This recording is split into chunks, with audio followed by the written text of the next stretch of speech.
to face the unknown and ponder the question.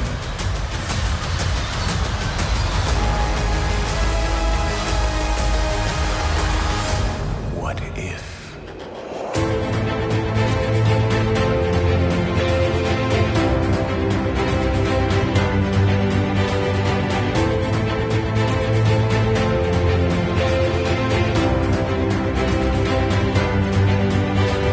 Hello and welcome back to A Stark Contrast, where we discuss the differences and similarities from Marvel Comics to their MCU counterparts. And we are your hosts, Geoffrey and Dai. What's up? Number 10. Number 10. Yeah. Number 10. 10th episode. 10th episode. Yeah, I can't believe it. Wild. It's kind of crazy, right? Ooh.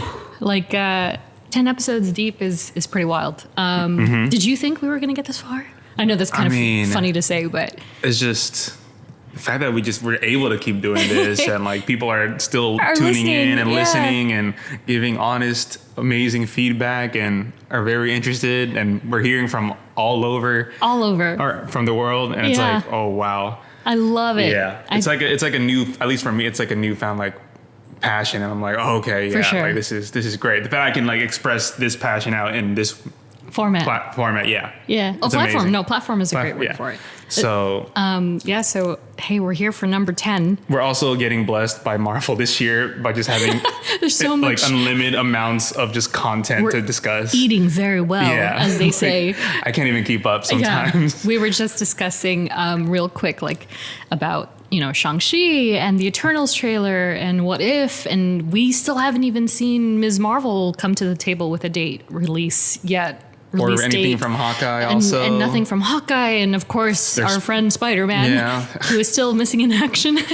But, it's going to be a crazy season. Like, it could change any second. There's 4 months left in the year. That's actually, it's gonna be like 3 months because August is almost over. Yeah. Oh my gosh. Like next week is September. Yeah. Or, oh my gosh. Yeah.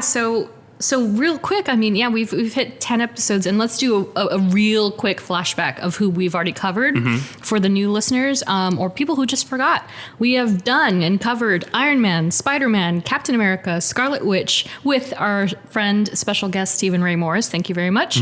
Loki, Mini Marvel #1, where we did a Q&A between Geoffrey and I, Black Widow, Jessica Jones, and of course, Black Panther. So that's pretty awesome that we have that under our belt so far, and much more to come. I do have some news for you, Geoffrey. Oh, this is the redacted note in my note here. Oh, we have, speaking of people across the globe. A new one. New listener news in Ireland. Okay. So hello to our Ireland friends. Yes. And Austria. Whoa. Yeah. Wow. Austria, that's amazing. So hello to you both. Thanks. Welcome. We hope you love what you hear. I think we can kind of roll into it. So let's do it. This week is going to be really interesting, or this episode rather, with the hype of Disney Plus and the shows that they're dropping. Of course, the latest one is What If? And if this is a new concept to you, this actually originated in the comic books. And before I get too deep into that, just wanted to say once again, we are not experts. We don't claim to be. Just enjoy what we're saying. Enjoy the discussion. And we'd love to hear from you. So feel free to shoot us a message anytime. So this is actually, this is part of this segment of comic book history where Stan kind of let go of things, where he wasn't necessarily like the sole creator of these things, of these titles and these characters. And so this is where you kind of start to see things that are presented by Stan Lee, not so much created by. Yeah. And so the first issue actually dropped in February 1977. Because he's busy doing other stuff and growing the properties. Yeah. And the first issue was What If Spider-Man Had Joined the Fantastic Four? Which, funny enough, he actually does later on. Decades later. Like, did he replace somebody on or just they became joined? the Fantastic Five. Okay. And they had fives on their chests. Nice. And, instead of a spider emblem, he had a five. And so the first issue in particular was conceived, written, and edited by Roy Thomas. I say conceived because it's literally written as conceived, which is really interesting. Drawn by Jim Craig, inked by Pablo Marcos, colored by Janice Cohen, one of the initial female creators in the biz, which is pretty awesome, with John Costanza on lettering. And so I wanted to pull this quote from Wikipedia first and foremost, because it's quite good. It kind of sums it all up in one neat little sentence. And it defines what if as stories explore how the Marvel Universe might have unfolded if key moments in its history had not occurred as they did in mainstream continuity. Mm-hmm. So more or less, that's what we're hearing in trailers, very similarly. It has over about more than 200 issues. Oh, wow. And 13 volumes. Oh, geez. Since 1977. Okay. And that in particular is throughout 2018, which is relatively recent. I honestly it didn't dawn on me that they were that current. I thought they dropped it maybe in 2005 or so, but some made it through. And they're actually re-releasing they're re-releasing new volumes of the collections. Okay. Oh, so there's 2 or 3 out. I almost picked one up for Free Comic Book Day, actually. But I have them here and I have some digitally. So what was the first, do you recall the first time you'd even heard of this concept? Of What If? Of What If, yeah. I'm pretty sure it's when the trailer dropped. I was like, I didn't even know this was like a. Yeah. I didn't know it was like a con. I thought it was kind of just like that would be cool to see. Yeah. But then I was like, oh, it's an actual comic book run. Right. So I'm like, that's exciting. So do you recall even hearing about it from San Diego Comic-Con in 2019? Oh yeah, during the hall. Yeah. I was in that hall. Nice. It was very difficult to get into, but our group, real quick, our group, I think we had 12 people, and we figured out a scheduling system. Oh, for people to leave and come back and everything. Exactly that, because Hall H is a monster. You got to be dedicated. You literally have to sleep over. How early do people get in line for the Marvel? For Saturday? Thursday. No joke. Oh, so for the Saturday panel, you have to line up on Thursday. Yeah, I've been going since way back in the day where you could quite honestly just walk up and maybe brave an hour-long line. Now you have to get in line. I think Marvel Studios changed that. They what's funny enough? I think the reason why it got so bad was because of Twilight. Really? Yeah. I mean, it's a very big following. Twilight has a very big following. It was huge. And they were kind of contending at the same time with Harry Potter. So those two at the same time. Yeah. And then here comes Marvel and WBDC. And that's when it really started to get difficult. Pretty crazy. Yeah. But yeah, I honestly couldn't tell you. I do remember that I have a stack of comics here. And my first What If exposure was actually... this bad boy right here. And so I'm holding up What If Rogue possessed the power of Thor? Oh my gosh. This is a nightmare that no one needs to see.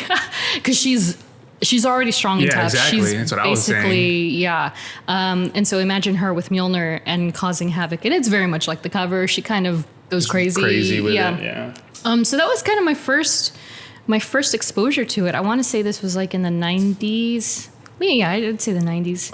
And I saw it on the shelf at the comic shop, and I was like, I like Rogue. I'm going to pick this up. Yeah. And then from then, I kind of went backwards and forwards and picked up a few more that we'll talk about later. But yeah, I feel like the show is predominantly something that really introduced this concept to people. And also, it's interesting for people who have never thought of we could actually see these scenarios played out. It's just every person's pipe dream kind of thing. Right. And so, if you've watched the show or you're familiar with the concept at all, or you've paid attention to some of the MCU films, at the helm of all that is What If is the Watcher, who more or less is named Uatu. And he, in particular, was created by Stan Lee and Jack Kirby and made his first appearance in Fantastic Four number 13, April 1963. Okay. And so, in tradition, I have one trading card of the Watcher from 1992. And so let's learn a little bit about him before we dive into the series. And so it says, the most awesome responsibility of any being in the cosmos belongs to the Watcher, sworn to only witness events, never influence them. The Watcher could not even take a hand during the universe-spanning battle for control of the all-powerful Infinity Gauntlet. Ageless and beyond human understanding, the Watcher perhaps feels regret for his solitary vigil, but whatever his true feelings, he stands silent as history unfolds, and he watches.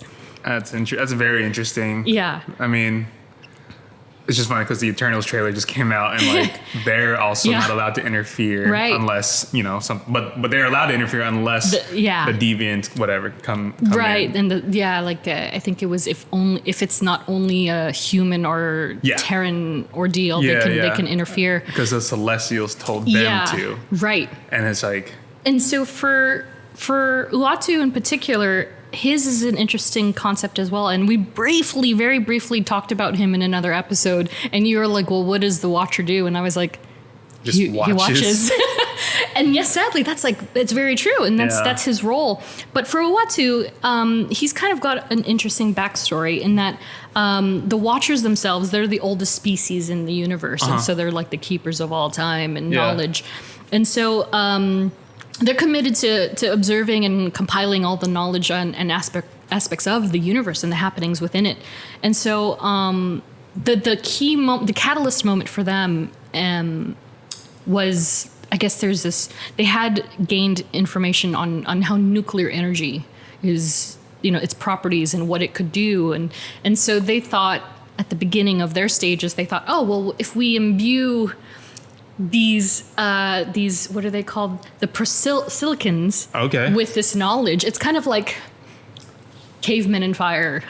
You know what I mean? Like if you introduce the way of creating fire from rock and flint and all this stuff, like what could they do with that power? And so the Watchers themselves gave this information about nuclear energy to a species called the prosilicons, and they ultimately destroyed themselves. Oh, jeez. And so from that point on, the Watchers were like, oh, like, perhaps we shouldn't interfere with these things. And because they go in with good intent, and it ended up catastrophically. So from that point on, they were like, okay, we're gonna hang tight and just sit at the sidelines and let nature run its course. Thing, And so for Uatu, it's said that his father was actually one of those Watchers.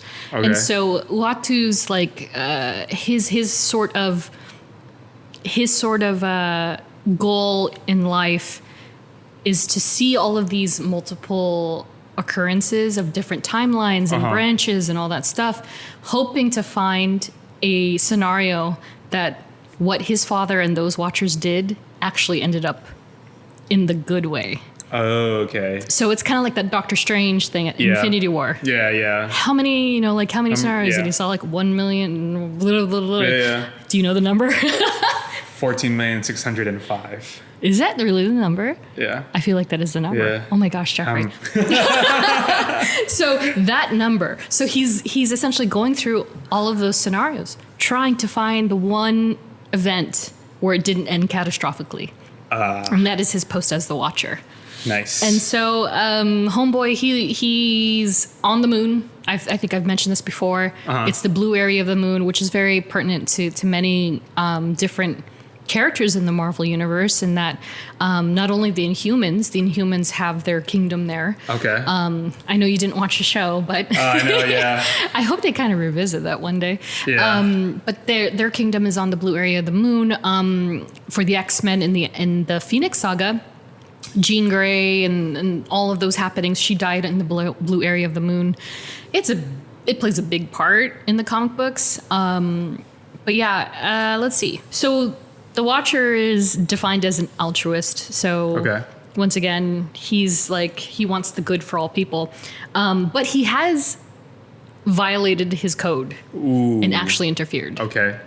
On some occasions. And it's kind of funny because it's like, oh, I cannot do it. I cannot. And then he interferes and it's like, you Come on. So I kind of wonder if this is only season 1 of the show that we're currently seeing. Yeah. I wonder if they're ever going to touch on any of this as far as he's concerned, because I think that, it's very Twilight Zone-y in that, like, the narrator in Twilight Zone never actually interferes, but he does like play fourth wall. Yeah, he does for in sure. some episodes, Yeah. Whether you're watching the new one or the old one. The old one is like one of my favorite things. Yeah, in the world. I love the old Twilight Zone with Rod Sterling. Rod Serling. Serling. Yeah, there's no T. I always right. think there's a T. And so let me just read off a few of his powers, because I feel like he's also, he's that silent type where you're not sure, like, how much power does this guy actually have? Mm-hmm. And so I have noted that this is a long laundry list. Okay. Possesses psionic abilities such as flight, telepathy, energy manipulation, power negating force field projection, illusion casting, appearance altering. So he's kind of like a shapeshifter. Nice. Time travel. So he can actually either time travel on his own, or he can bring a group or a person and time travel. Oh, wow. At his own will. And he doesn't have to conjure anything. He can just do it. And of course, immortality. Mm-hmm. So, he's old. He comes from generations before. And it's interesting because he kind of reminds me of Tinkerbell in a weird way, because he has immortality as long as he has the will to live. Oh, okay. So that's the catch. Yeah, that's the catch. It's like he can live forever as long as he himself wants to live. So if he just fell into a dark hole one day and he was like, you know what, I'm done, the Watcher would be gone. Yeah. That's kind of dark and it's heavy. Very dark, my gosh. Yeah. And so, and you kind of think about it, seeing all of these different timelines and catastrophic events that happen, like at what point does it numb you? Yeah. In his case, he's already kind of seen the worst of it. Yeah, I was gonna say like how catastrophic of an event do you have to see for you to step in and break your code? Right. Right. Jeez. Right. And so I imagine he's just on this sliding scale constantly of like, nope, I cannot. Yeah. No, I cannot. It's like, and then maintaining the idea of like, should I even bother doing this anymore? And he's like, yeah, I'm going to keep going. And so, very briefly, as briefly as I possibly can, we actually talked, we chatted a little bit about this previous storyline, Original Sin, where Nick Fury ended up being the Watcher. Yes. I mentioned it very, very briefly. But so to kind of bounce a little bit back to that, I mentioned the father, and that's kind of how, that's his meaning, his purpose for being the Watcher at that, as long as we've known until the recent times. But in Original Sin, the crazy thing is it starts out with Uatu and his eyes have been gouged out. And so there's this gigantic storyline, and you have to imagine Uatu is not like a normal sized human being like you and I. They're like kind of like how they are in Guardians of the Galaxy 2. Like huge. They're kind of big. They tall, have they're like alien like. And so these eyeballs are like beach balls. They're huge. Jeez. And so there's this character Orb who's seeking the eyes, and Nick Fury has a parallel storyline to that.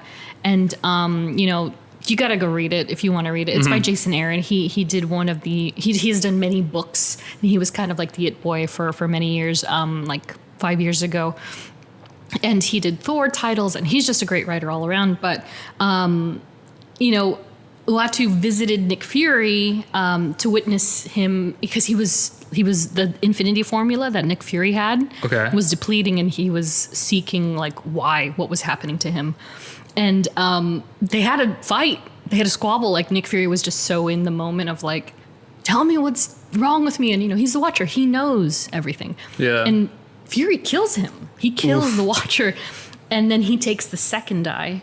And then it's found that these eyes are like cameras, literally cameras, and they record everything that they have seen. So it's like the power of the multiverse and all of its knowledge in an eyeball. And that's crazy. Yeah. And so, unfortunately, Fury at the end of that story, Fury inherits the mantle and becomes The Watcher. The Watcher, but they title him the Unseen. Okay. And so, that was kind of a wild story. And we hadn't seen the Watcher in the comic books since that story, which was, like a couple years ago. I want to say 2016, but I could be wrong. But he was just very recently revived last year, actually, in a storyline called Empire, where the Avengers and other heroes came together to fight and prevent an incoming invasion of the Kree and the Skrull. Oh. And it was all led by a character named Hulkling. Okay. Who is Teddy Altman. He is... We're going to get into these family branches now. Family trees. Teddy Altman is the husband of Billy, who is Wiccan, who is Scarlet Witch's son. Nice. Oh yeah, there it is. So they're Not together. confusing. Yeah, they just got married very recently as well. But he is, I believe, the son of Mar-Vell, who is the original Captain Marvel. Yes. Yes. Oh, okay. So okay, Teddy okay, is. Yeah. So there's a whole other thing. But long story short, the Watcher is alive again. So Nice. good timing for that. That just happened last year. What kind of presence he's going to have in the comic books here on out? Who's to say? Yeah.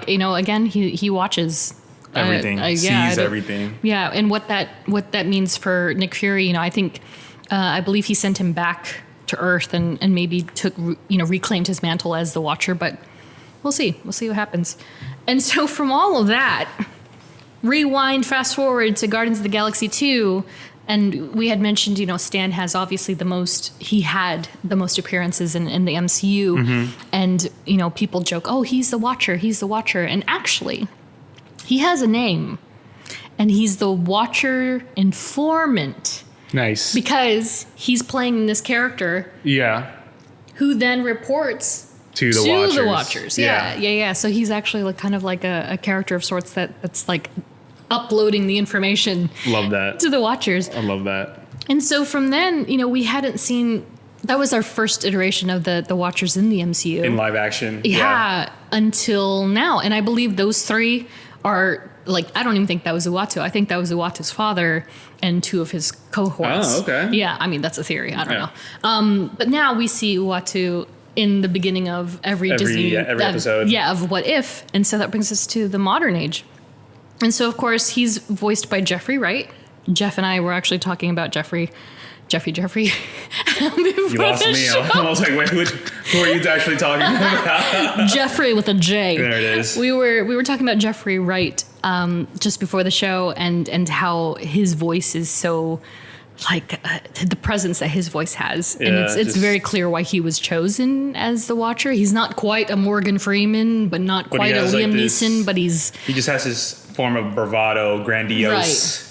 Yeah. Voice. Yeah, I agree. And are you familiar at all with his other voice work? I have three in particular that I love, and I have to mention them. But man, if you say it, I'll be like, oh, okay, yeah. So, not even voice work, but in Sandman he plays Destiny. Okay. Sandman is Neil Gaiman, probably his most famous work. Oh, okay. And that's a more current thing. And then he was also, of course, in Batman. He was Commissioner Gordon and Batman himself in various games and shows. I think. I don't know about the shows. In games, I'm pretty sure. And of course, speaking of games, I'm The Last of Us fan, and he plays Isaac in the second game. Okay. Who is the leader of the WLF. Okay. And he's basically the guy that you just hate. Nice. He's the ultimate enemy in that game. And he's also in he's incredible. Westworld, right? Yes, he is. He's a very accomplished actor. His voice and his acting is top tier. Yeah, absolutely. Yeah. And so it's nice to kind of see him bleed into animation more and more, or games more and more in pop culture. Voiceover work. Voiceover work. His voiceover work is great. And so that brings us to the episodes.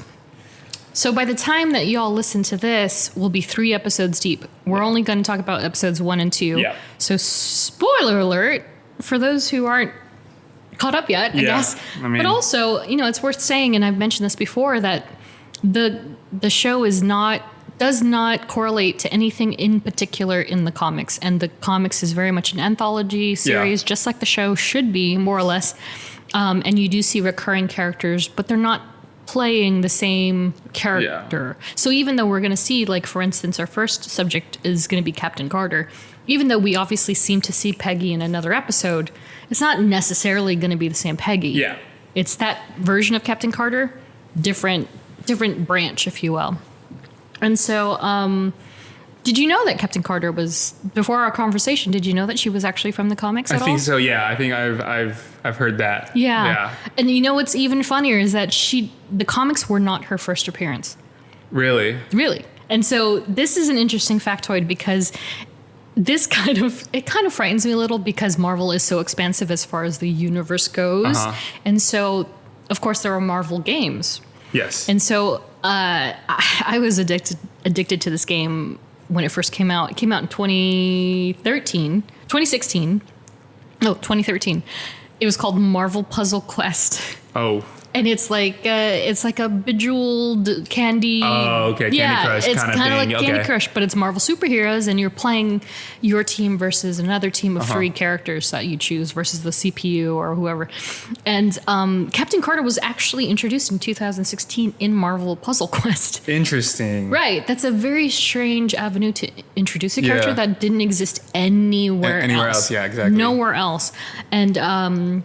And they actually just, I believe, as of 2 weeks ago, maybe the debut week of the show, they just added that version of Captain Carter. So now there's a Captain Carter and then a what if Captain Carter in the game.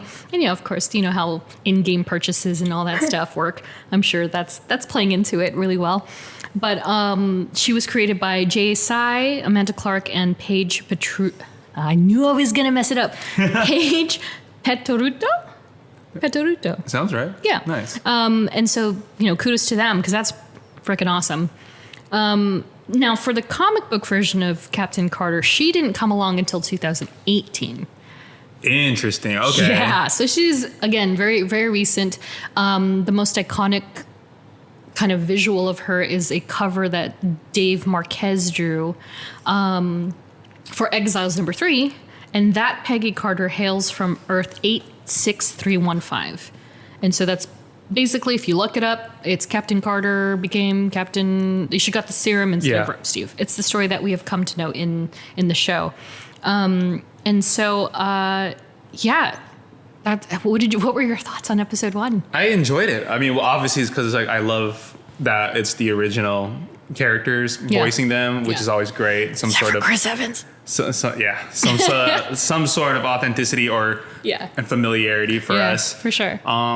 It's awesome because it's like, you get to see like these characters in a different light, obviously bearing the question, what if? Yep. And after seeing it, you're like, wow, like, I wonder how that would look live action. Like, what if Haley Atwell did actually did all that? I feel like she would do it too. Yeah. Yeah. I thought it was great. I love how it plays. It's literally the exact same storyline from the movie, whatever it's pulling from. Yeah. But it's just like this one little switch happened. And that's what I kind of loved about Geoffrey Wright portraying the Watcher in that, because he even inserts himself as like, and that is the decision that changed the course. Like, as I love that. And so immediately. It's like, it's the same old story. It's just like one little thing is flipping the story 180 kind of thing. It's so great.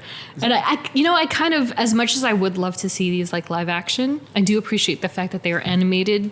And also, anyone who's talked to me about this show knows how much I love the animation for it, just because it's so clean and so dynamic, and unique. It's so unique. For that. And it's just a very quality type of animation that it's consistent, and it's very attractive to the eye. And I think the resemblances to their actors are great, and it's just it's kind of stunning in its own way. It's very stunning, and of course, props to Ryan Meinerding, who's like, again, one of my favorite creators in the space, and so I believe he's the visual art lead for the series, and he's done many contributions to the MCU in general. So, he and his team have been like crushing this series. I think it's fantastic. That scene of that straight up streamlined scene of Peggy going through I don't know, was it the hallway or whatever? And she's just fighting all the Yes. Hydra. That was so reminiscent of the infamous Daredevil scene. I think I thought of that too, and I was like, oh wow, okay. Yeah, and that in particular was something I would love to see in live action because it was so cool. I was like, oh my Yeah, god, that would man. be the Daredevil hallway scene. It would look so cool, yeah. Yeah. But I also think it's like, I mean, yeah, it's a Yeah. lot of money to do it live action. Exactly. So it's like, Exactly. oh, let's just animate it, make it a series, and it's like, yeah, it works too. Like, It works perfectly fine. Yeah. Yeah, and you know, of course, Steve Rogers and the Hydra I can't say it. Hot. Hydra Smasher. Hydra Stomper. Stomper? Hydra Stomper. Is it Stomper? Yeah. Shoot. See, I like flubbed myself up. And I'm collecting these digital cards too, and I have like 12. Dai is on a whole NFT I am digital collectible thing right now. Every time I acquire a new NFT, I have to tell somebody in how much I loathe myself for owning them because I was like, nah, that's a dumb idea. And then every week or every day I'm checking in to get my mystery box. Yeah. And so let me look up the Hydra Stomper in my collection. And I've got a couple of those. Mm-hmm. And yeah, again, it's a miracle that I didn't remember it because I'm staring at it every day. Yeah, it's so I have like- a couple of those. I have a like- couple of him. Oh, it is the Hydra Stomper. Because it's cool. Because it's cool that you have it, but you're like, it's digital. It's but, digital, I can't But there's hold there's no tangible like card. You're like, ah. And imagine how beautiful this. I'll post it, but imagine how beautiful that card would be. I know that'd be. If I could actually hold it. I know. And so I've got quite a few from the What If series already. This is the Topps Marvel Universe trading Yeah, card and it's a system. tops too. And yeah, it's killing me. Anyway, so it was cool to see that version of not only the Mark I made by Mr. Stark in that era, and then for Steve to kind of be in it on top of it. And I you know? love that they when it came to that train scene. Yeah. I love how they made yeah. like they made Steve being the one that dies. Yeah, and all of the little Easter eggs in between. And Bucky's with Bucky, okay. yeah. And it's like I was like, that's great because like. And that's the crazy thing that kind of drives me nuts is that these are stories that you know that you've probably watched over and over and over again, and yet at least for me, I was not able to predict. I wasn't going to predict any of that. I was just like, oh, what's happening? I didn't even know. I'll tell you this, because, you know, I don't watch anything after the final trailer. I didn't watch any of the little teasers, and I accidentally saw something of Peggy riding the back of the Hydra Stomper, right? And then, like, somebody had wrote, or in the caption it said, like, Peggy Carter and Steve Rogers reunited again. I was like, damn, Steve's inside of it? Like, I didn't know. And so I was like, oh, bummer. Like, that would have been cool for me to, like, not, the reveal would have been there. But again, even then, like, even as familiar as we are with these characters, to watch the show and then still not know exactly what's going to go down is I think that's awesome, because it's like just riddled with what ifs. What if Bucky does fall off, and then Steve's like, you know, like you just don't know what's gonna happen. I love also how they still kept the romance between Peggy them. and Steve, Yeah. even if it, like, he doesn't have the serum, his body didn't change. Right. And I love that. I was just like, okay, they kept that, and like. And then she was the one making the sacrifice this time. Yeah. And then I was just like, it's amazing. So good. Like, you still owe me a dance lesson. That was the change from instead of dance. And yeah, I was talking to another friend about that and how I really appreciate the fact that it's kind of like proof that it was always the essence of Steve Rogers. Yeah. It wasn't Captain America and the serum. Steve. It was Steve that Peggy was ultimately who she was in love with. And so I love that, because I'm a big old, what do they call them? Steggy. Steggy Stan. I'm a Steggy Stan. Steggy Stan. Steggy. So I love Steve and Peggy. And, you know, it's that kind of sentiment that is it's carried over within other issues, like comic book issues of What If, for instance. Another one here. What if Spider-Man had rescued Gwen Stacy?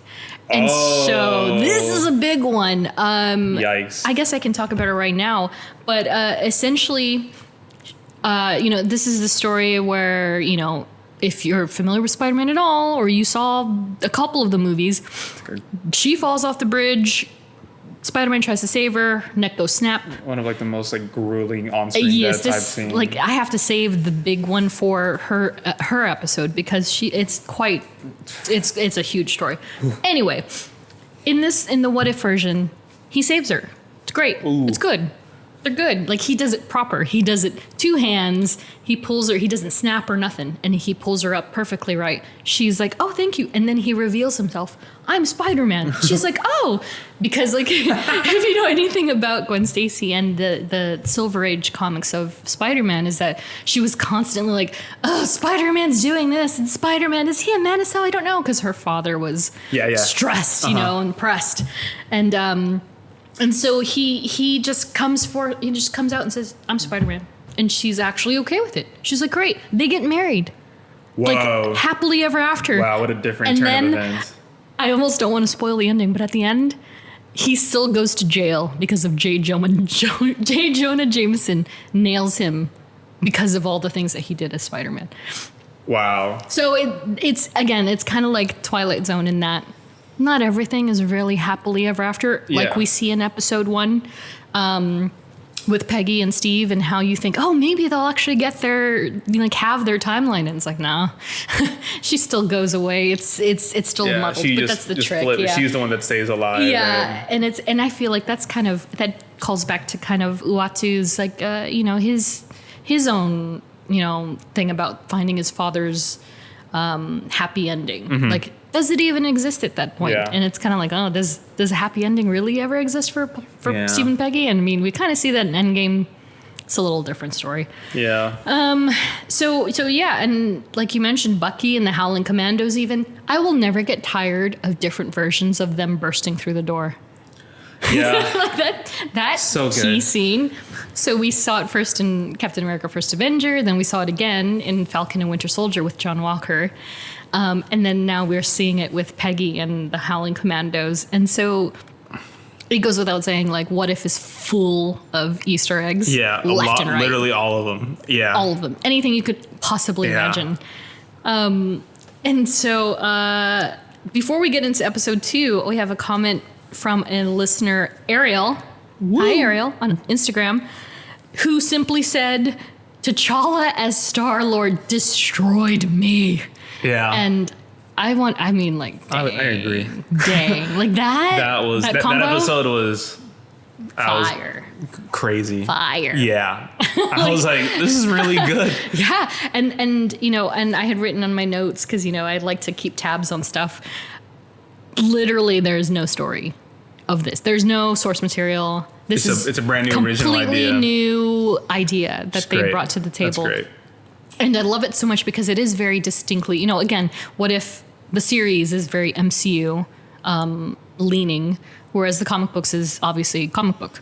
And so to see them go that deep with T'Challa and then Star-Lord and just go, boop. Yeah, and it makes sense too. I was like, I wonder how they're gonna have T'Challa be the one that picks up, gets picked up. Yeah, and then you're like, oh, that makes sense. And it's just, and it's hilarious too, because Yondu's just like, how do you think this looks like this? It's so good.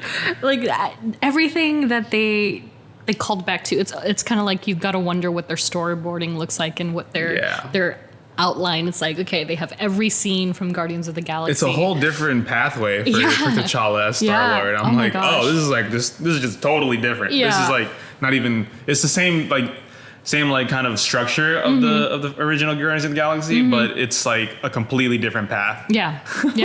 And I think it's interesting, not to poo-poo on one of my faves too hard, but it's very interesting to see how different just changing that one role affected so many people and the universe. That universe, totally different. Like if you just think, like even from the get-go when Korath encounters, I was T'Challa, not expecting that. Was not expecting that reaction at all. Yeah, when he did the who, I was like, oh, here we go again. And then he's like, instead of like, let's get him, he's like, oh my god, I'm so sorry. I'm a huge fan. Like, fanboying over this guy. Classic Star-Lord. So good. And then the sounds and then the tools that he uses are like identical. So it's like everything is the same except for the character himself and also his purpose and status within that group because like, you know, in the films, Star-Lord is like reluctantly there. He's constantly trying to get away from them. They're constantly playing cat and mouse, whereas in T'Challa's version, it's very much more like he's a hero. He's a hero. Yeah, he's a like, celebrated hero. Like, yeah, they're just known. Cha-cha.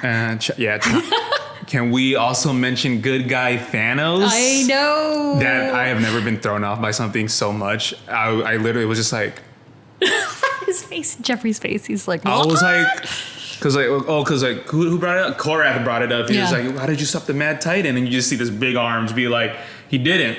And I was just like, what the hell is that? And he just like T'Challa, and it's Josh Brolin's voice. And I'm like, this is weird. Like, this is crazy. He's not menacing at all. They're really playing on your senses too, because like you have in your brain established Josh Brolin's voice is supposed to scare me. He decimated half the planet. And then yet what if is like, oh my gosh, he is really likable. Oh my gosh, he's still thinking about genocide, but not.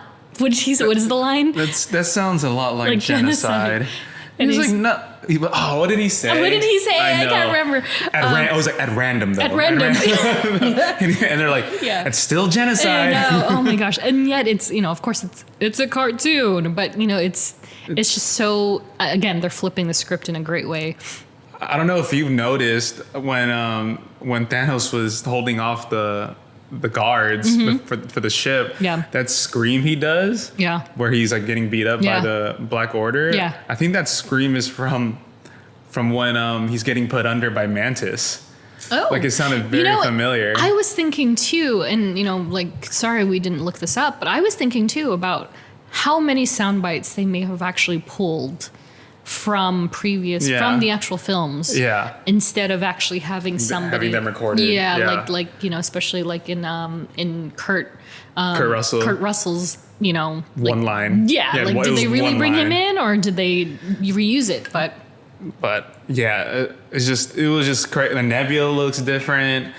I'm gonna say it again, and I said this to Geoffrey before. I think because in the comics, Nebula has had hair before. Long, ravenous black hair. Raven, black hair, sorry. It's not hungry. And for her to have hair in What If wasn't so jarring to me. The fact that it was yellow was like, what? Why is she blonde? And I think, honestly, it's a callback to Guardians of the Galaxy 2 when Star-Lord is boarding the ship on Ego and he's like, what's Smurfette doing here? Because she looks like a Smurf. Like Smurfette. She looks like, all you need to do is plop a white hat on that girl and she looks like Smurfette. So I don't know if that was intentional, but Karen Gillan as Nebula in that series, I mean, I love what she does with that character. And like, it's so good. All those characters are, and then the Collector, I was just like, okay, why is he buff? Chad Collector. Tumblr calls him Chad Collector. I was like, why is he like unnecessarily buff right now? He looks like Akuma out of Street Fighter. Yes, I agree.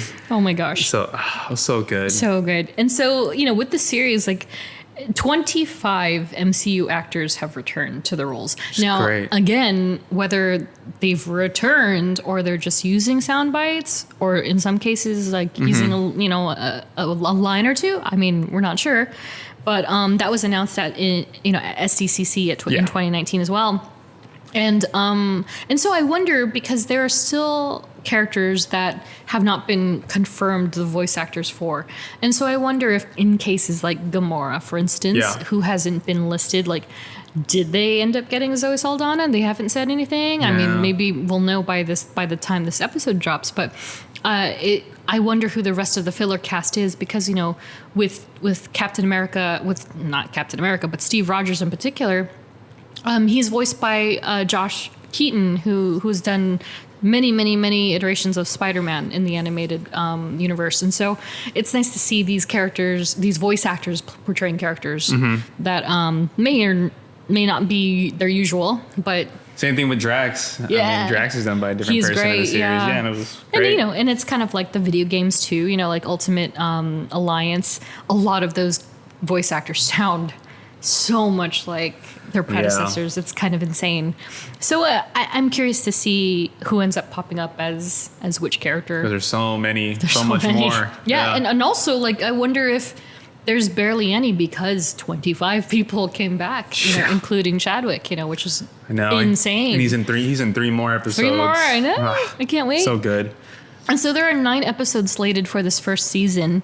And, of course, the jargon that they're using and saying season 1 leads me to believe they will be ongoing series. They have a lot of stories that they can just flip. So which is so wild because that essentially means if, with the MCU and how many movies we have existing and how many they're only going to cover in this first season, God, like who knows what they're going to do in season 2 and 3 and moving forward. And so, have you looked at the episodes coming up? I haven't. I just seen like the trailers and stuff. And I accidentally saw them. I know which one is last. Well, I know which ones are coming in what order, but I didn't look at the details. I did not. Nice. I'm like, no.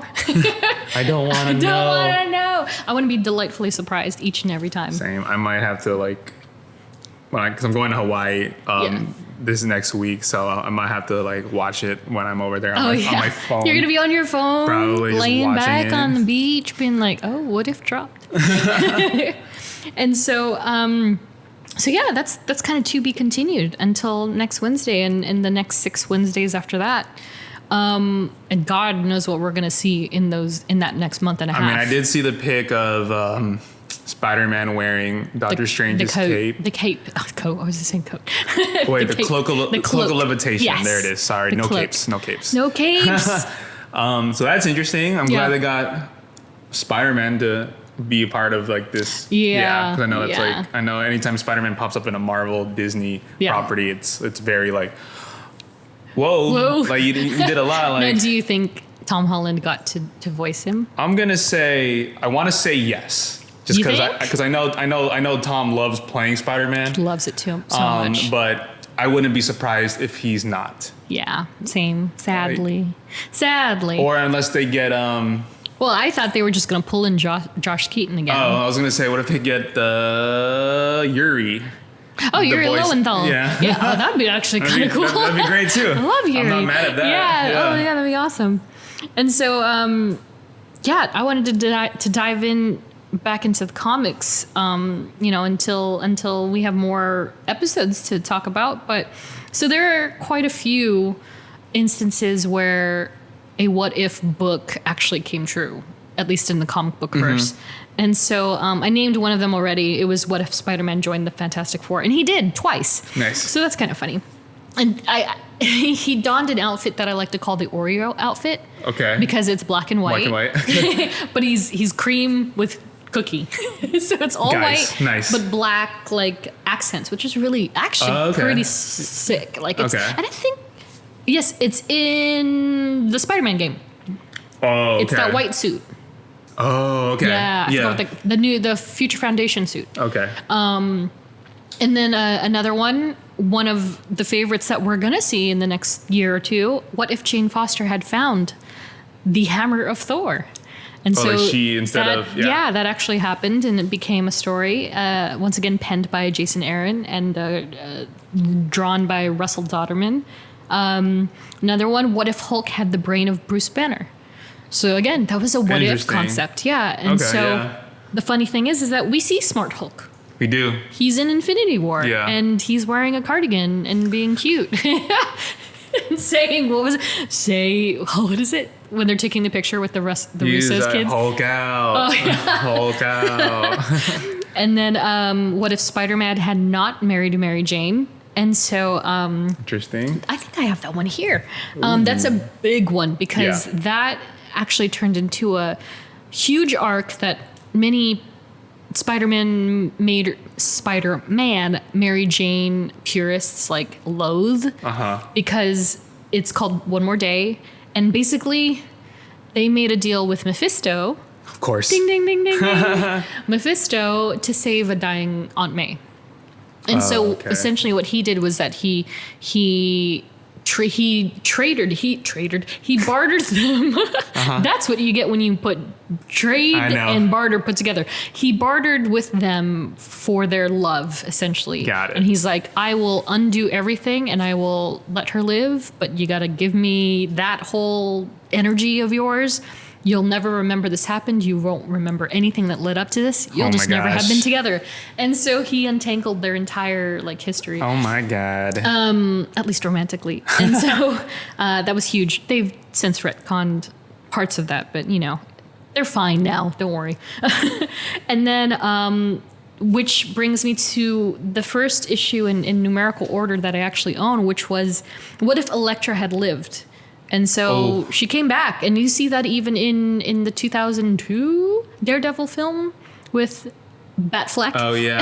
And Jennifer Garner, gosh. which led to the Elektra movie. Mm-hmm. And so I wanted to talk about my mini stash here. So It's a lot. It's a lot, guys. it's not a lot. They're only 10. A lot for me. And so I pulled these out of my boxes. And so I have, let's see, real quick. What if Elektra had lived? What if Legion had killed Magneto? Jesus. Do you know who Legion is? I don't believe So you didn't watch that Fox Hulu FX show then? Oh, definitely not. Yeah, because there was that show that Dan Stevens and I may have heard of Aubrey it. Plaza were in. Okay. And that was the character. Okay. He's Professor X's son. He's essentially the most powerful mutant of all time. Snaps. Okay. And so he kills Magneto, and yeah. As I mentioned before, what if Rogue possessed the power of Thor? A big one, so big that they did it twice. What if Phoenix rose again? Oh my gosh. Spoiler alert, she did. It was called the Dark Phoenix Saga. What if Spider-Man had rescued Gwen Stacy? Mm-hmm.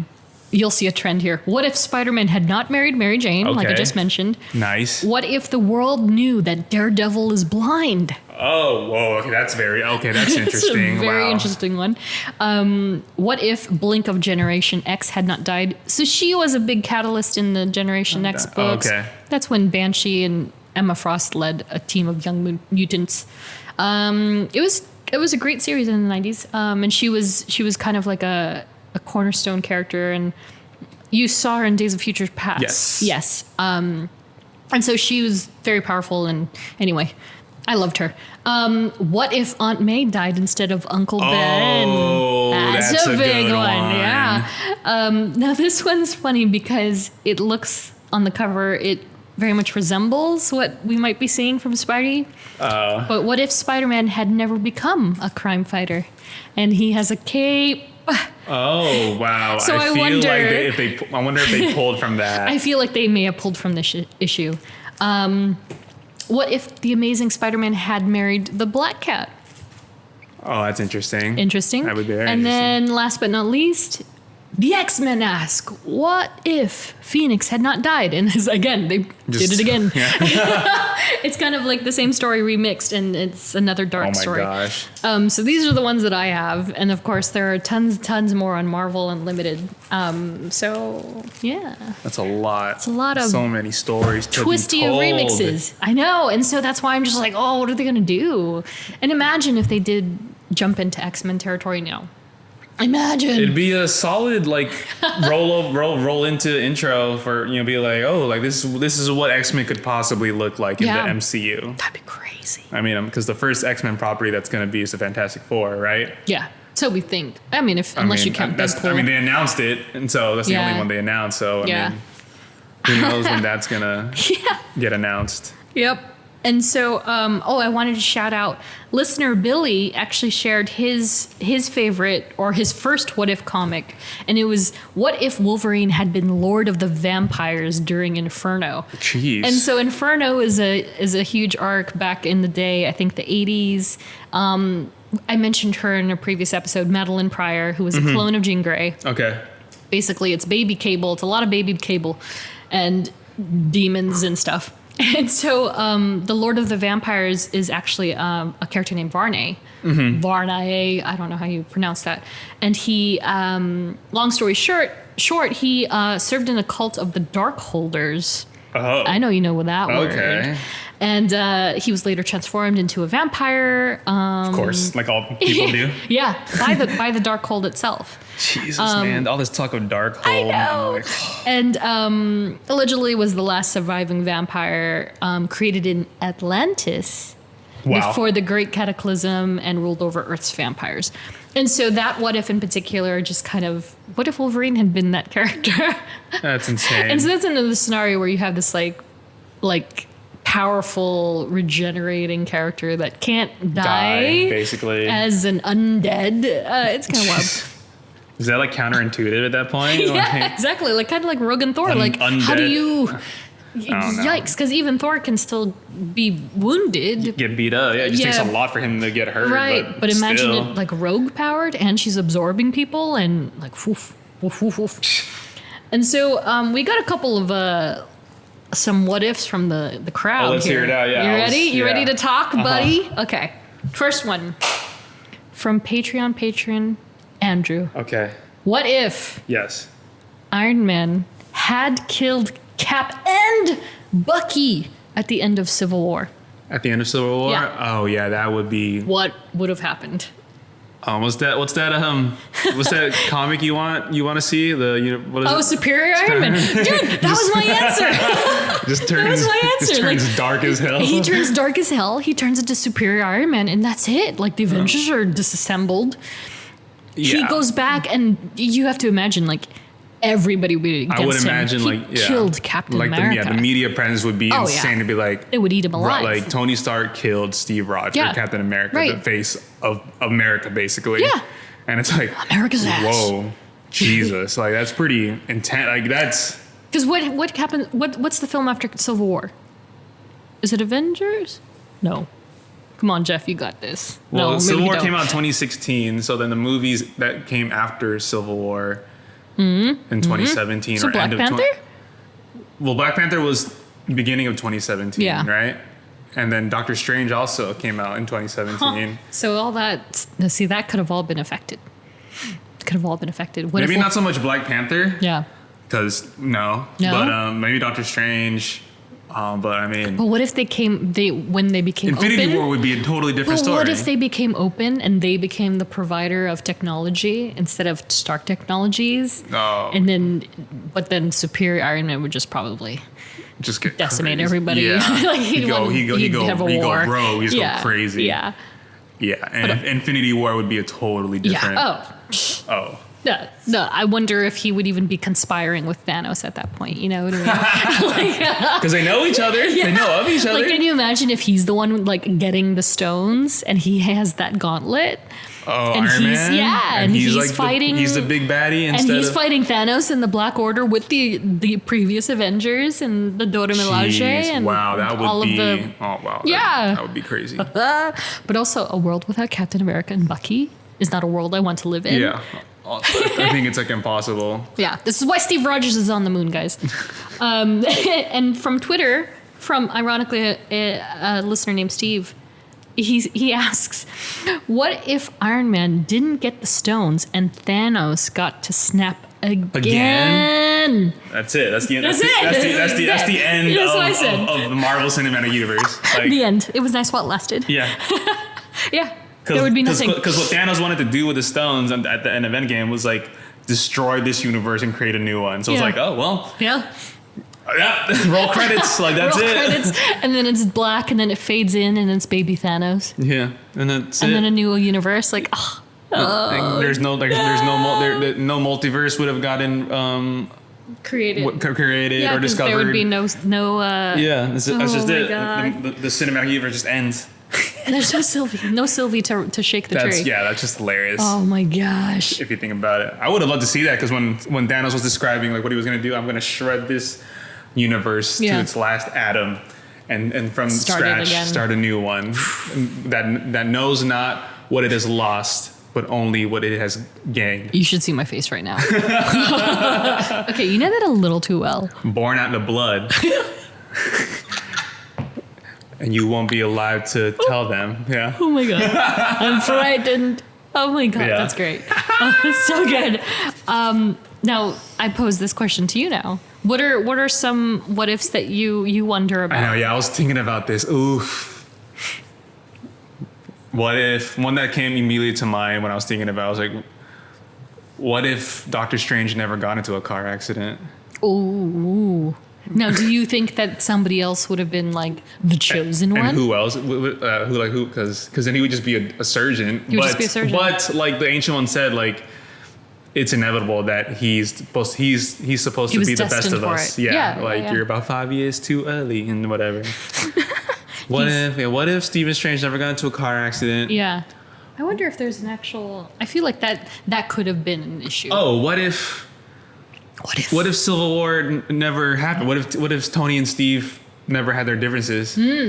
But do you then think that then they wouldn't have disagreed on the Sokovia Accords and they just would have like, yeah, sure, we'll work for the government? So what if they agreed on the what if they agreed on the Sokovia Accords? But it depends on which side. You know, like what if Tony was like, yeah, you're right, Steve, I'm not signing these. I'm not signing it. We're not going to be government oriented. Or what if Steve says, you're right, Tony, maybe we should be under the government. And it's like, oh, okay. Can you imagine that? Wow. Yeah.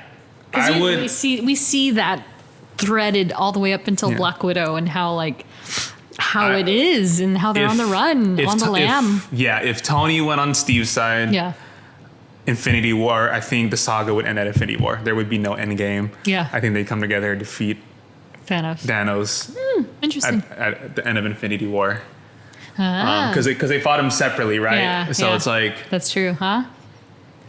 Ooh. But then on the flip side, if Cap joined Tony's side of saying we do need to be under government supervision, I just feel like the Avengers would just fall apart. You know, that said, I'm going to twist it up a little more. What if that all happened and then at the end of Black Widow, instead of departing, Yelena went with Nat and Nat brought her to go find the rest of the team and the widows were there too. Oh, that would be smashing. What? Oh, here's another one. What if Clint was the one to die on Vormir? Ooh. Or what if it was just someone else that did because I always wonder. Yeah. Who let Clint and Nat be the ones to go to Vormir? Wasn't it? Besides, the writers but didn't Cap assign them? It's not even that, but when they were explaining the stones and where the soul stone was, someone was like what's Vormir? And then Nebula's like it's a planet. It's where Thanos killed my sister. Yeah. And then Paul Rudd was like not it. Yeah. So it's like. So you gotta know that someone had to tell them that you need to sacrifice somebody to get the stone. So I'm like, who sent Nat and Clint? But did they know that? Did they know that? I don't think they did. I don't think they knew that. I mean, she knew that she died there, but she didn't know how. Obviously for story purposes, of course, But I'm like, no one told them. Yeah. No one was like, you know what? Hey, by the way, only one of you's coming back. Yeah, no. So it's like. Either it's what if Clint did it, or what if another Avenger went? But then again, for the story, those two going makes the most sense. Yeah. Weird, right? Yeah. I do wonder what would happen then. Clint wouldn't. Here's another one I just thought of. What if Nebula was a superior sister rather than Gamora? What if their power dynamic I feel like changed? That might be a one too, and you kind of see that in the Gamora and Nebula book. The novel. Yeah, because Gamora's always the one winning the fights as a child. Yeah, but what's interesting in the novel, they again it's kind of a prequel of sorts where it's stories of them before their time in the MCU, and so Nebula even says in the narrative she's like Gamora was always kind of the superior daughter, but Thanos always equipped her better. He gave her better weapons. He gave her advantages to kind of just ruin Nebula from the get-go. He wanted to just make her the lesser. Yeah. And so it's kind of interesting theory. What if indeed he had equipped her better and didn't try to just sabotage her? Yeah. I can't even see that. I have one more. Now it's just rolling off my. Let's go. Let's hear it. What if in Iron Man? What if Iron Man he didn't privatize his selling of his weapons, because how in Iron Man 2, right? He was like, you can't have my property because I just privatized world peace, whatever. Yeah. What if he was just what if he did continue to sell his weapons to everybody? Yeah, and it was just whatever, screw it. Oh my God. I almost feel again, any of those routes, he just would have been he would have turned into Superior Iron Man one way or another. Oh my god. What if Captain America had like those John Walker personality traits, where it was never about like freedom, but he was just kind of like, what if Captain America had Peacemaker traits? Before or after Serum, though? After Serum. Okay, because I feel like he would never have gotten the Serum. Yeah. Peacemaker traits. Yeah. Because Peacemaker is basically like Captain America. Yeah, no. And the character from The Boys, too. Yeah. But, I mean... Yeah, he would be Peacemaker. He would be Peacemaker without... But Chris Evans, though. But Chris Evans. Chris Evans being just super violent. And a toilet helmet. Yeah. Oh my gosh. So many. Ooh, that would be... He would have been Hail Hydra Cap. Oh, yeah. What if they did that? Exactly. Even though it's an actual comic book run. Yeah, exactly. I don't like Dark Cap. Yeah. Cap is too pure for this world. Or, let's see what else. What else can I think of off the top I like your ideas. of the head? The Nebula Gamora one is really good. I like that a lot. What if Wakanda never went into hiding, and they just built Wakanda, and they never hid in plain sight? Yeah, that could have been a game changer for sure for the whole world. For the entire world, would have been accessible to everywhere for everybody, and would have just like an all-out turf war. Or do you think it would be a turf war? I think so. Like oil. Because you saw it in the Black Panther movie, saying like, we need to get our resources out to the people who are struggling. They could use this. Yeah. So it's like, okay, well, what if, and you saw like the results of it.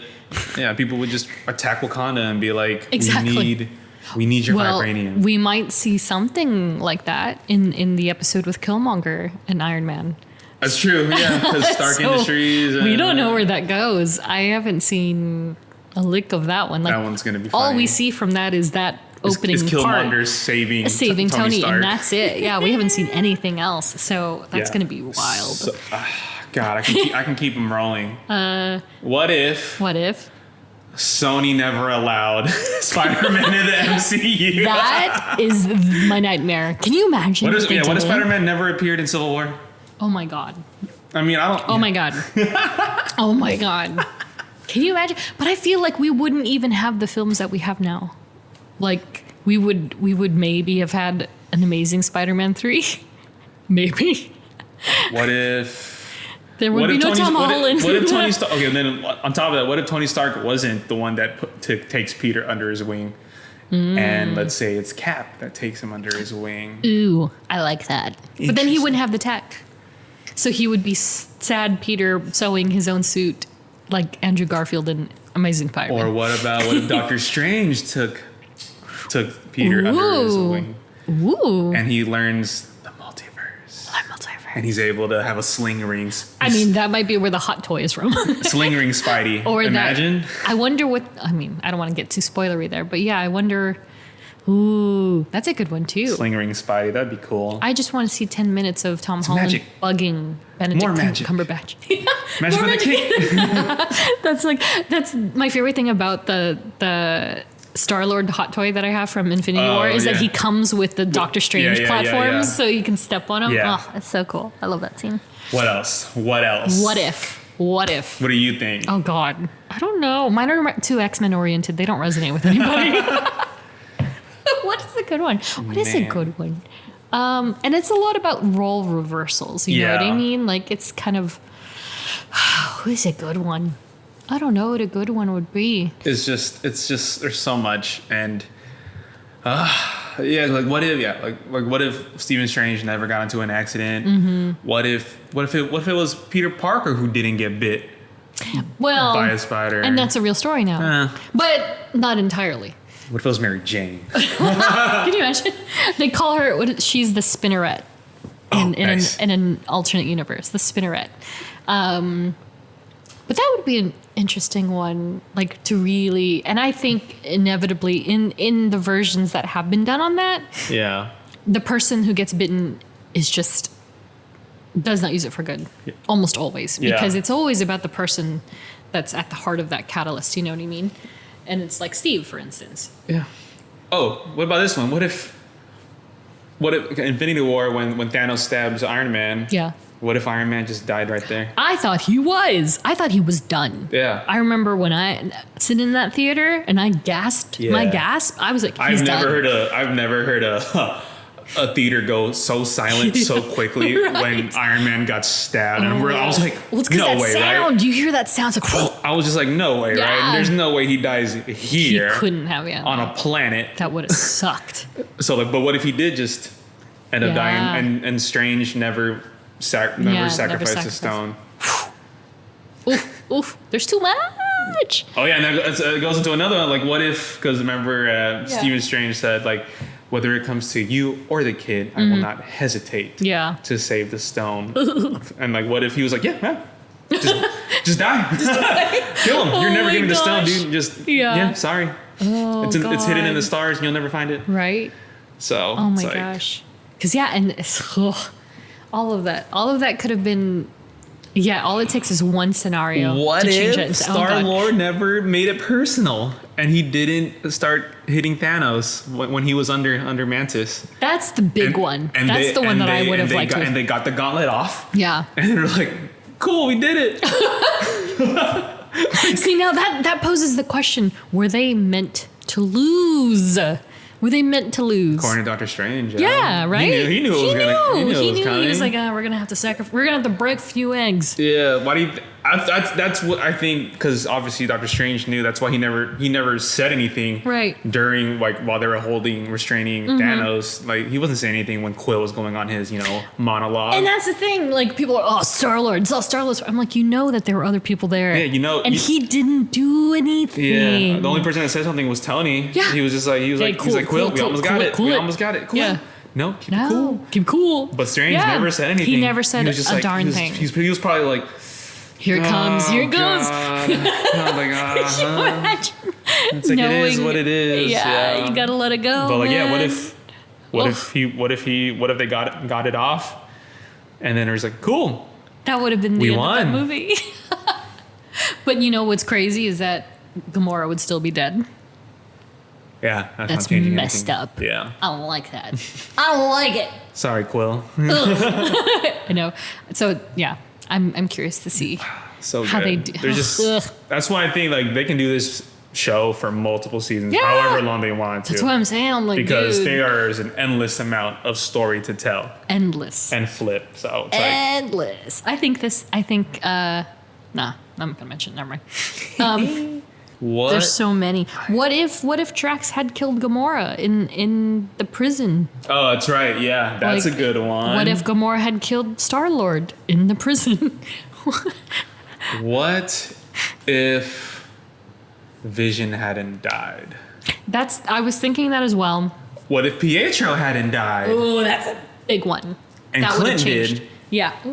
Poor Clint. Why leave Clint I know. alone? Clint's always like in these near-death I know. situations and getting bailed out, bro. That's why I'm telling you. I know. That's why I'm so paranoid that Yelena's going to come for him and just kill murder him. Yeah, I think she's going to do it. Gruesomely. I'm not going to say I think she's going to do it. I think it's a high probability that she's going to Like it ends. Get away The with series it. ends with him just dying. dying. Yeah, like because it doesn't say Clinton Barton. It's not called Clinton Barton. It's called Hawkeye. And Kate Bishop is also Hawkeye. And she takes over the mantle because Exactly. Yelena comes and murders And him. murders Clint. But that's a good call. Like for Scarlet Witch in particular. Like what? She's if gone through Pietro- so much. She's Like gone what through if so much. what if yeah. she didn't have this much just heartbreak? Yeah. What if she was like, what if everything was just okay? Yeah. Like Pietro 'cause doesn't die. If you think of that, how she senses his death, she then that creates the chaos energy she uses there, and then she goes to kill Ultron himself, and then Vision comes to like save, yeah. to take her to safety. None of that would have happened if Pietro hadn't died. If Pietro had just come back, they all True. rendezvous, they all get Cool. off off won. of Sokovia, and and then they won again. But then there wouldn't be WandaVision and all that stuff. But even then, if Thanos hadn't gotten the stone, for instance, from Vision, we see that they gave that to us in the Yeah. film, and he used the time stone for that. What if So- Ultron succeeded in his plan and that crater drops? Oofed. Oh my god. I know. Oh I boy. know. There's so. It's all those scenarios. Oh, what if Tony and Banner didn't create Ultron. Yeah. Yeah. Yeah. Dang, There's man. Dang. so many. What if Bucky hadn't been frozen? What if was Hadn't been frozen. If he was never in cryo, he might be an old man by now, actually. what if he just died on the He train? What if he just died. died on the train? Yeah, he would have died in 96. Or if he just died on the train. Yeah, that'd be interesting. What if? What if Goose never took out Nick Fury's eye?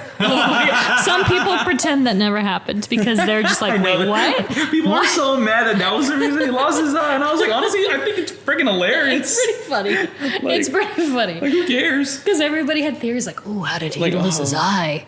Oh, was it Wolverine? Oh, there's 3 claws on his eye. Oh, it's Wolverine. No, it was a cat. It was a flurkin. It was a kitty cat holding the cosmic cube. Hilarious. Was it a cop out? Sure. It was definitely a cop out. But it's hilarious. I think it's hilarious. It's good. Well, I mean, if anybody has any other what if I scenarios, know please I let can us literally know. just keep going, but I want more from Geoffrey's brain. I think it's just gonna be 2-hour episodes of me just like I'm What if? literally that Charlie Day meme right now. What if? Oh gosh. Well, okay. So that said, would you believe it's the end of the show? Crazy. Crazy. But I do want to say, I mean, this is probably a no-brainer. Our next character study will be the one and only Shang-Chi. Shang-Chi. Jeffrey and I had the awesome opportunity to see the film ahead of its public release date, thanks to Marvel. Yes. And so we watched it on August 18th. And no spoilers, but I think easy to say we both loved it. Yeah, make sure you guys watch this movie. Yes. It's only going to be in theaters. Please Watch it. It's worth it. I will say it's a Marvel movie, but there were times where I forgot I was watching a Marvel film. It's so new, and it's fresh. Very fresh. It's something we haven't it's great. seen. Oh my gosh, from I Marvel. was just dumbfounded. I was like, whoa, Yeah. this is just different. Yeah. Go And watch it. Please do. September 3rd, go support our Asian crew there. Yeah. And Asian creators. Can't wait to talk about them. Yeah, it's going to be awesome because, again, this is a character I don't know anything about way before my time. And, he just kind of faded into the background and to kind of see him slowly coming back to the surface in a more tasteful way. Mm-hmm. Awesome. Yeah. Awesome. Love it. We may have a special guest for that episode. We're not sure yet. Not sure. We'll, stay tuned for some announcements if so. And then after that, we'll have another mini Marvel. Oh, so yes. if you have any questions for Geoffrey or yours truly, please send them our way. Anything else left on the what if board for you before we go down our final credits? Off the top of my what if? What if Ego never planted that tumor in Quill's mom? Oh man, what if he never smashed that Walkman? Oh. Yeah. Oh, that too. Yeah. So if he never planted the tumor, what if then she never would have died. Then he never would have ran outside. He never would have been in the hospital. He never would have been picked up by the Ravagers in the first place. Yes. That could have unraveled the T'Challa thing. Yeah. It could have. And or what if? And he would still be sweeping up at Dairy Queen. Yeah. Or what if he did combine with his dad on the planet, and they just took over to the freaking world and was in a bad way. Universe. They could have been the Thanos of Infinity War. Yeah, because they're pretty like powerful. it. Like, oh my god. Yeah, I don't like it. Yeah.